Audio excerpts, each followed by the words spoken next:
और बड़ी खबर आ रही है, संभल जामा मस्जिद मामले की सुनवाई कल सुप्रीम कोर्ट में होगी। जामा मस्जिद कमेटी ने जिला कोर्ट के फैसले जिसमें सर्वे की बात है उसके खिलाफ सुप्रीम कोर्ट में चुनौती दी है। सीजेआई की बेंच कल संभल सर्वे मामले पर सुनवाई करेगी। कल ही जिला कोर्ट में सर्वे की रिपोर्ट भी पेश होनी है। तो बड़ी खबर आपको बता रहे हैं, जामा मस्जिद की तरफ से रिपोर्ट को लेकर याचिका दायर की गई है। तो पूरा मामला अब सुप्रीम कोर्ट तक जा पहुंचा है। कोर्ट में सीएम ने विकास कार्यों की बैठक की है और चित्रकूट के दौरे पर सीएम योगी आदित्यनाथ ने कहा, चित्रकूट सनातन धर्म का पौराणिक तीर्थ स्थल है। वनवास काल में श्री राम ने कई साल यहां बिताए और महर्षियों ने साधना से नई ऊंचाइयां दी थी। रानीपुर टाइगर रिजर्व को डेवलप किया जाएगा और साथ ही चित्रकूट मंदाकिनी नदी पर सामान्य पुल है, एक नए पुल की स्वीकृति दे दी है और चित्रकूट की कनेक्टिविटी और बेहतर हो सके, महर्षि वाल्मीकि आश्रम को और सुंदर बनाया जाएगा।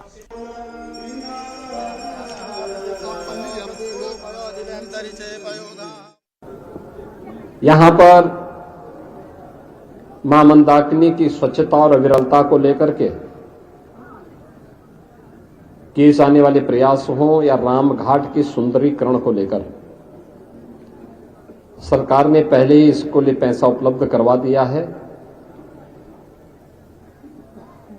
चित्रकूट न केवल आध्यात्मिक और सांस्कृतिक विकास के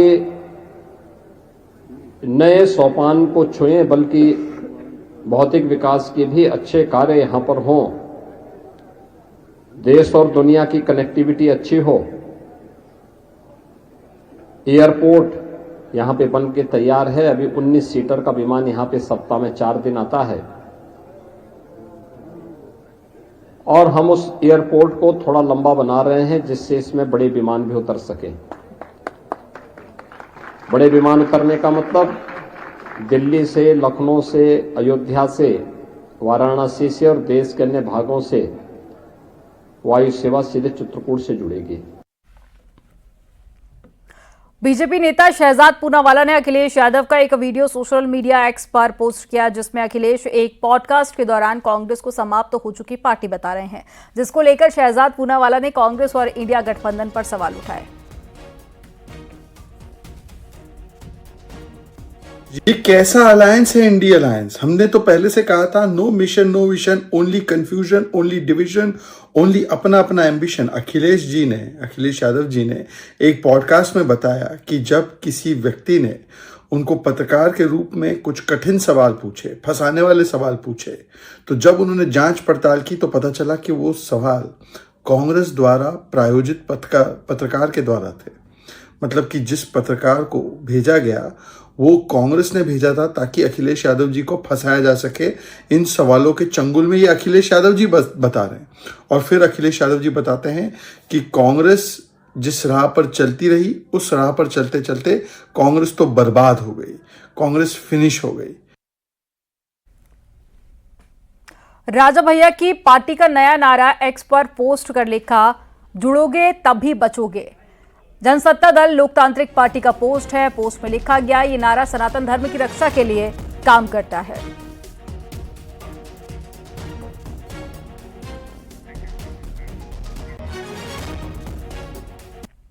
बीजेपी के हिंदुत्व वाले एजेंडे ने कांग्रेस को सिरे पर लाकर खड़ा कर दिया है।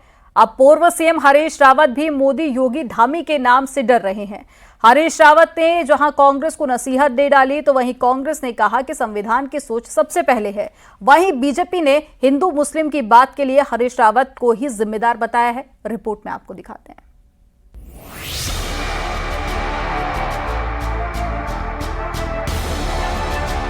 प्रधानमंत्री नरेंद्र मोदी, यूपी के सीएम योगी आदित्यनाथ और उत्तराखंड के मुख्यमंत्री पुष्कर सिंह धामी की इस तिकड़ी ने उत्तराखंड कांग्रेस की टेंशन बढ़ा दी है। बीजेपी के ये 3 बड़े नेता उत्तराखंड को हिंदुत्व की बात समझाने में कामयाब रहे। कांग्रेस नेता हरीश रावत के मुताबिक मोदी, योगी, धामी जिस सोच की बात कर रहे हैं वो बड़ा खतरा है। ऐसे में कांग्रेस के बाकी नेताओं को ये बात समझनी होगी कि इन तीन बड़े नेताओं का तोड़ क्या होगा। हरीश रावत के मुताबिक उत्तराखंडियत की भावना जगाकर ही बीजेपी की सोच से लड़ा जा सकता है, वरना नहीं। हमने अपनी सोच को के साथ हम खुद खड़े हैं या नहीं है, ये कांग्रेस को सोचना पड़ेगा ना। आपको उनके नैरेटिव के खिलाफ अपना नैरेटिव खड़ा करना पड़ेगा। मेरी विफलता ये रही है कि मैं शायद उत्तराखंड वालों को तो समझा पा रहा हूं, मगर अपनी पार्टी के लोगों को नहीं समझा पा रहा हूं कि जो मोदी धामी नैरेटिव है, उस नैरेटिव या योगी नैरेटिव है, उसके खिलाफ यही नैरेटिव है जिस नैरेटिव को आगे बढ़ा करके हम अपने को इनसे बचा सकते हैं, इस प्रचंड आंधी से। वहीं बीजेपी का कहना है कि कांग्रेस के मुस्लिम प्रेम का चेहरा हरीश रावत रहे हैं, जिन्होंने नमाज की छुट्टी से लेकर मुस्लिम यूनिवर्सिटी की बात की, और जिस उत्तराखंडियत की बात अब हरीश रावत कर रहे हैं, उसी देवभूमि में हिंदुत्व को बचाने का बेड़ा अब बीजेपी ने उठाया है। वहीं कांग्रेस का कहना है कि संविधान की सोच सबसे बड़ी है और जो माहौल बीजेपी बना रही है वो देश के लिए खतरा है। उन्होंने अपने मुख्यमंत्री कार्यकाल में यहाँ पे जुमे के दिन की छुट्टी की शुरुआत की थी। उन्होंने पोलराइजेशन का काम उन्होंने किया। हरीश रावत जी का तात्पर्य यह है कि जबरदस्ती उसको बदलने का प्रयास होना चाहिए, उस डेमोग्राफिक प्रोफाइल को बदलना चाहिए, जो यहाँ की सनातन की भव्यता है उसको डाइल्यूट करना चाहिए। तो फिर वो दही के धोखे में कपास खा रहे हैं। उत्तराखंड के लोग ये कभी नहीं होने देंगे। एक कभी कभी किसी चीज़ का इंतज़ार भी करना होता है, लेकिन उसका जो ये इस समय जो बीजेपी ने चाल चली है नैरेटिव सेट करने की, ये राष्ट्र के लिए खराब है, ये मैं मानता हूँ। क्योंकि आने वाला समय ऐसा होगा जब सच में ऐसा कुछ होगा, सच में कोई ऐसी बात होगी, लोगों को भरोसा नहीं होगा। हरीश रावत 2017 चुनाव में पार्टी का चेहरा रहे तो पीएम मोदी ने तुष्टीकरण पर उन्हें निशाने पर लिया। तो 2022 में मोदी, योगी, धामी ने हर जगह मुस्लिम यूनिवर्सिटी की चर्चा की। ऐसे में बटेंगे तो कटेंगे के नारे के साथ आगे बढ़ रही बीजेपी ने अभी से कांग्रेस नेता हरीश रावत की चिंता बढ़ा दी है, क्योंकि 2027 में भी कांग्रेस का सामना मोदी, योगी और धामी से ही होना है। न्यूज़ 18 के लिए देहरादून से दीपांकर भट्ट की रिपोर्ट।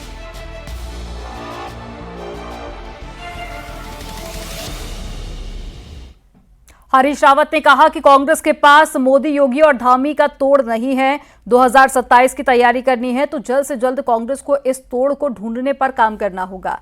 अपने ही सहयोगी दल के वरिष्ठ नेता की सलाह को एसपी सांसद अवधेश प्रसाद ने बेहद खराब अंदाज में दरकिनार कर दिया। वहीं अजय राय इस पर पल्ला झाड़ते हुए भी दिखाई दिए और बीजेपी ने कांग्रेस को हरीश रावत की सलाह सुनने की नसीहत दी। आपको सुनाते हैं सबके बयान।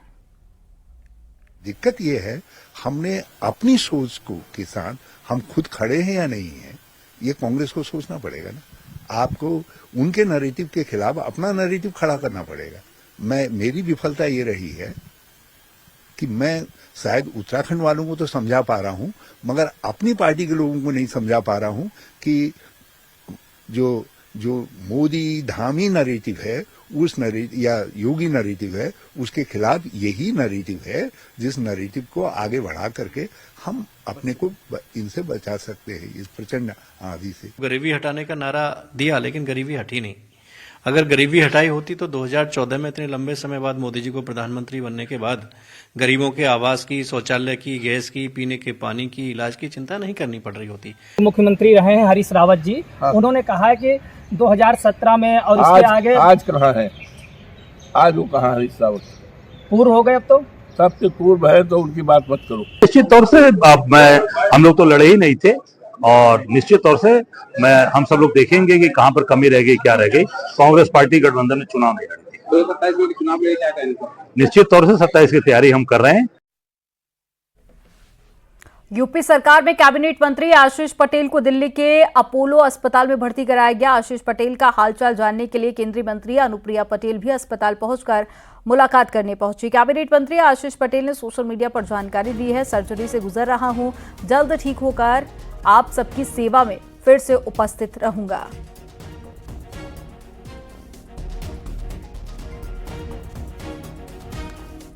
आगरा में अवैध कॉलोनियों पर बुलडोजर एक्शन हुआ है। आगरा विकास प्राधिकरण ने बुलडोजर 2 अवैध कॉलोनियों को ध्वस्त कर दिया। फतेहपुर सीकरी और छत्ता वार्ड पे अवैध कॉलोनी बनाई गई थी। एक कॉलोनी 4000 और दूसरी 3000 वर्ग मीटर में बनाई जा रही थी। दोनों कॉलोनियों के लिए नोटिस जारी किया गया था। नोटिस का जवाब नहीं मिलने पर बुलडोजर से ध्वस्तीकरण की कार्रवाई की गई।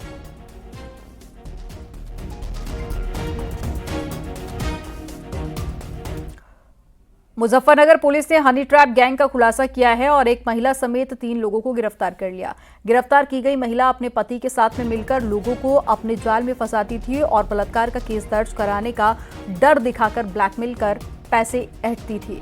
17 नवंबर को खालापार थाने में गैंग ने सरफराज नाम के शख्स पर बलात्कार का केस दर्ज कराया था और पुलिस की जांच में हनी ट्रैप का खुलासा हुआ। पुलिस ने केस दर्ज करने वाली महिला सुहाना और उसके पति शौकीन को गिरफ्तार कर लिया। पुलिस के मुताबिक असलम नाम के शख्स ने सरफराज से बदला लेने के लिए साजिश रची थी और केस दर्ज कराने के लिए पति पत्नी को इसके एवज में 30,000 रुपए दिए थे। इससे पहले भी पति पत्नी कई लोगों को शिकार बना चुके हैं। पुलिस ने इनको साइंटिफिक तरीके से अपने कब्जे में लेते हुए विवेचना के तौर पर इसको एज ए एविडेंस कंक्लूड किया है। इसके बाद इस मुकदमे में किसी भी व्यक्ति को बलात्कार के फर्जी मुकदमे में फंसाकर जेल भेजने की नीयत से लिखाए गए मुकदमे की धाराओं को तरमीम करते हुए इन तीनों अभियुक्तों को गिरफ्तार किया गया है। जब इनसे पूछताछ की गई तो उन्होंने इस बात को कबूला है कि ये जो शौकीन और इसकी पत्नी है ये इसी तरीके के पहले भी कई लोगों को इस तरह के मामले में फंसा चुके हैं, जब फर्जी बलात्कार की घटना बताकर और जेल भिजवाने का काम इन लोगों द्वारा किया गया है।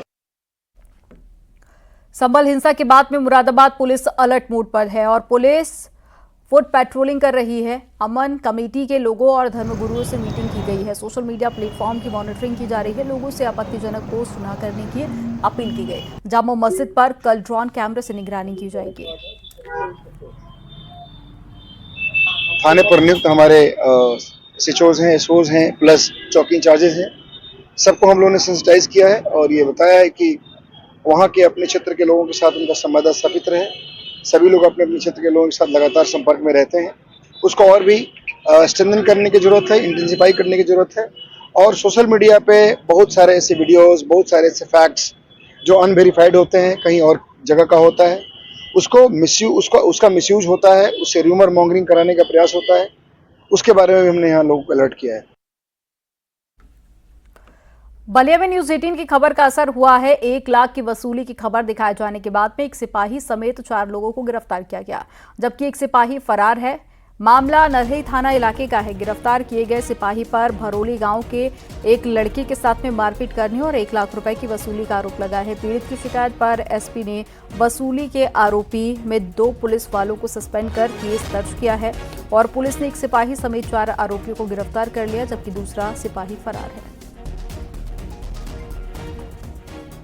जनपद बलिया के अंतर्गत थाना नरही से संबंधित सोशल मीडिया पर एक वीडियो वायरल हुआ था, जिसके संबंध में थाने के कांस्टेबल के द्वारा एक व्यक्ति रुदल यादव से 1 लाख रुपए की अवैध रूप से मांग की गई थी। इस संबंध में जांच के बाद रुदल यादव की तहरीर पर संबंधित थाने में उचित धाराओं में अभियोग पंजीकृत किया गया। देश एक अभियुक्त कांस्टेबल कौशल पासवान की गिरफ्तारी के लिए पुलिस और एसओजी की टीम बना दी गई है। टीम उसके संभावित स्थानों पर लगातार दबिश दे रही है। जल्द से जल्द उसे गिरफ्तार कर न्यायिक अभिरक्षा में जेल भेजकर आवश्यक विधिक कार्रवाई की जाएगी। मुजफ्फरनगर पुलिस ने बीएसपी के पूर्व विधायक शाहनवाज राणा को गिरफ्तार कर लिया है। मंसूरपुर थाना पुलिस ने गिरफ्तारी की है। 2011 में शाहनवाज राणा की स्टील फैक्ट्री में बिजली चोरी के मामले में केस दर्ज हुआ था। इस मामले में न होने पर कोर्ट के शाहनवाज राणा का गैर जमानती वारंट जारी किया गया था। कोर्ट ने 25-25 हज़ार रुपए में 2 जमानतियों पर शाहनवाज राणा को जमानत दे दी थी और 6 दिसंबर को कोर्ट में पेश होने के आदेश दिए थे। तो हमें ये नहीं पता था कि कोई वारंट है, तो आज वारंट आया, पुलिस हमें बताने गई कि आपका वारंट है। हमने कहा जी कोई बात नहीं, चलते हैं। हम यहाँ आए, वो वारंट हमारा कैंसिल हो गया। जज साहब ने क्योंकि पिछला देखकर और उसको खत्म कर दिया, वारंट कैंसिल कर दिया। ये था लगभग 2011 का। देखिए, ये बहुत पहले 2011 में विद्युत चोरी का एक मामला लिखा गया था जिसकी इन्वेस्टिगेशन के बाद कोई असेसमेंट बिल तो बना नहीं था। बाद में उसमें विद्युत विभाग ने असेसमेंट बिल बनाया, तो उसमें से अधिकांश जो धन था, जो विद्युत बकाया था, वो अदा भी कर दिया गया था। इसमें न्यायालय से बाद में वारंट जारी हो गया, जिसकी हमें कोई सूचना नहीं थी। आज माननीय विधायक जी की जो थी, पहले रेगुलर बेल लगाई गई, उसके साथ अंतरिम बेल लगाई गई, जिसे माननीय न्यायालय ने हमें आज अंतरिम बेल पे रिहा किया है और 6 तारीख को इसका फाइनल डिस्पोजल है। मुजफ्फरनगर पुलिस ने नगर क्षेत्र में अभियान चलाते हुए 37 लोगों को गिरफ्तार कर दिया। ये वो लोग हैं जिनके कोर्ट से गैर जमानती वारंट जारी हुए थे। गिरफ्तार किए गए वारंटियों पर चोरी, लूट और साथ ही डकैती जैसी गंभीर धाराओं में मामले दर्ज हैं। मान वरिष्ठ पुलिस अधीक्षक महोदय के नेतृत्व में जो चोरी, लूट, डकैती और जो अन्य गंभीर अपराध के जो वारंटी हैं, जिनके खिलाफ माननीय न्यायालय से गैर जमानती वारंट जारी हुए थे, इन सबको एक अभियान चलाकर नगर क्षेत्र में एक कार्रवाई की गई है। इसमें आज जो कार्रवाई की गई है उसमें कुल 37 लोगों को गिरफ्तार करके माननीय न्यायालय के समक्ष प्रस्तुत किया जा रहा है। और जो कोर्ट से संबंधित जो भी वारंट आए हैं, इसमें इनको जब जेल भेजा जाएगा तो उससे चोरी, लूट इत्यादि घटनाओं में भी जो अंकुश लगाया जा सकता है। इस प्रकार नगर क्षेत्र में कुल 37 वारंटियों को गिरफ्तार करके जेल भेजा गया है। कन्नौज में लड़की को कार से टक्कर मारकर मौत की घाट उतारने वाले आरोपी को पुलिस ने गिरफ्तार कर लिया। आरोपी की स्कॉर्पियो गाड़ी और एक तमंचा भी बरामद किया गया। करीब 2 हफ्ते से आरोपी ब्रजेश उर्फ अरुण फरार था। छिबरामऊ कोतवाली पुलिस और एसओजी टीम ने आरोपी को गिरफ्तार किया। आरोपी ने पुलिस पूछताछ में बताया कि लड़की ने उससे बात करना बंद कर दिया था, जबकि वो उससे शादी करना चाहता था। इसी गुस्से में उसने उसे कार से टक्कर मार दी। इस मामले में लड़की के परिजनों ने पुलिस पर गंभीर आरोप लगाए हैं, जिसके चलते एसपी ने छिबरामऊ कोतवाल समेत 3 पुलिस वालों को सस्पेंड कर दिया। थाना छिबरामऊ क्षेत्र अंतर्गत 12/11/24 को एक लड़की के साथ गाड़ी से दुर्घटना हुई थी, जिसमें इसका इलाज के दौरान 14/11/24 को मृत्यु हुई थी। इस घटनाक्रम के संबंध में एक स्कॉर्पियो गाड़ी द्वारा टक्कर मारकर हत्या कर देने के संबंध में थाना छिबरामऊ पर मुकदमा पंजीकृत किया गया था। इसके पास से घटना में जो स्कॉर्पियो गाड़ी हत्या करने के लिए प्रयोग की गई थी, वो भी बरामद की गई है। इसके अतिरिक्त 315 बोर का तमंचा एवं 3 जिंदा कारतूस 315 बोर के बरामद किया गया है। और बाराबंकी में एक कारोबारी से साइबर फ्रॉड की कोशिश का मामला सामने आया है। मामला शहर कोतवाली क्षेत्र का है। पुरानी कारों के कारोबारी दानिश खान व्हाट्सएप पर एक अनजान कॉल आई उनके पास और व्हाट्सएप पर डीजीपी प्रशांत कुमार की फोटो लगी हुई थी। फोन करने वाले ने अपना नाम सब इंस्पेक्टर दीपक सिंह बताया और कहा कि दिल्ली में पढ़ने वाला आपका बेटा बलात्कार केस में अरेस्ट हो गया है। उसे छुड़ाने के लिए 30,000 रुपए की डिमांड कर दी गई, लेकिन दानिश खान के दोनों बच्चों की उम्र बेहद कम है, इसलिए वो समझ गए कि ये फ्रॉड कॉल है। दानिश खान ने पुलिस से इसकी शिकायत की और पुलिस मामले की जांच पड़ताल कर रही है। जो भी साइबर क्राइम कर रहा था वो बोलता है आपके बेटे को अरेस्ट कर लिया गया है, 2 लोग और उधर से गिरफ्तार किए गए हैं। आपके बेटे को अगर छुड़वाना है तो आप 30,000 रुपये हमारे गूगल पे नंबर पे दीजिए। उसने गूगल पे नंबर भी दिया, जो कि हमारे पास इस समय है वो गूगल पे। और इस तरह से पुलिस की विभाग के इतने बड़े मुखिया की फ़ोटो लगा के शोषण कर रहा है। इसके ऊपर मैं चाहता हूँ कि कार्रवाई हो। और दूसरी चीज़, हमारे प्रदेश की पुलिस इस तरह की नहीं है। पुलिस को इस बात को संज्ञान में लेना चाहिए और पुलिस कार्रवाई भी करेगी, मुझे आश्वासन है, आश्वस्त हूँ मैं। बरेली पुलिस ने वॉक के दौरान महिलाओं से छेड़छाड़ करने वाले 4 आरोपियों को गिरफ्तार किया। आरोपियों ने 2 भाइयों के साथ में छेड़छाड़ का विरोध करने वाले के साथ में मारपीट की थी। पिटाई का वीडियो सोशल मीडिया पर वायरल होने के बाद में पुलिस ने 40 लोगों पर मामला दर्ज किया। दिनांक 26 नवंबर 2024 को थाना मीरगंज पे कुछ महिलाओं के साथ छेड़छाड़ व मारपीट करने की घटना घटित हुई थी, जिसके संबंध में थाना मीरगंज पर सुसंगत धाराओं में अभियुक्त पंजीकृत किया गया था। आज दिनांक 28 नवंबर 2024 को घटना में शामिल 4 अभियुक्त गण को गिरफ्तार कर माननीय न्यायालय के समक्ष प्रस्तुत किया गया है। माननीय न्यायालय द्वारा अभियुक्त गण को न्यायिक अभिरक्षा में भेजा गया है। गाजियाबाद क्राइम ब्रांच ने गांजा की बड़ी खेप बरामद की है। मसूरी इलाके से एक कैंटर में लदा 100 किलो से ज्यादा गांजा बरामद कर लिया गया। बरामद गांजे की कीमत करीब 50 लाख रुपए बताई गई। पुलिस ने कंटेनर चला रहे शख्स को भी गिरफ्तार कर लिया। उड़ीसा से आ रहा कैंटर प्लास्टिक का स्क्रैप मिला था। मगर उसमें अलग से सेल्फ बने हुए थे जिसमें गांजा रखा हुआ था। गांजा की खेप दिल्ली एनसीआर में सप्लाई करनी थी, लेकिन गिरफ्तार किए गए सुरेंद्र को नहीं पता था कि डिलीवरी कहां पर देनी है।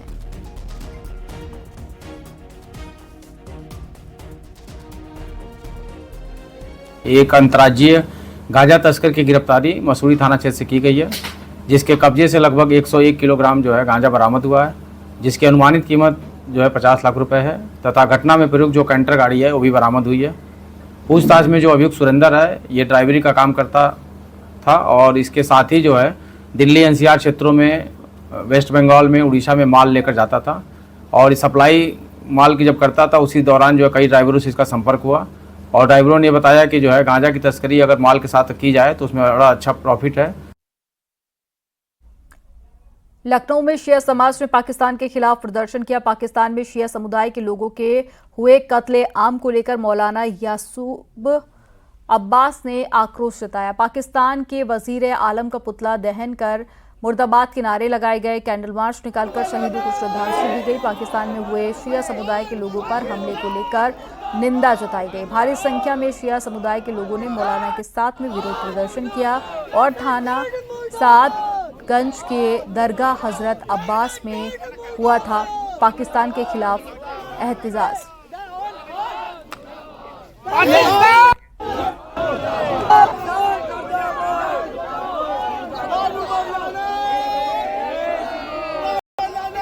में सीएम की कार्रवाई देखी गई। एक एसई और 2 EXEN समेत 16 अभियंता गए। हरदोई के सड़क आरोप लगाने में गुणवत्ता खराब होने कार्रवाई की गई। 4 सड़कों के में गुणवत्ता है।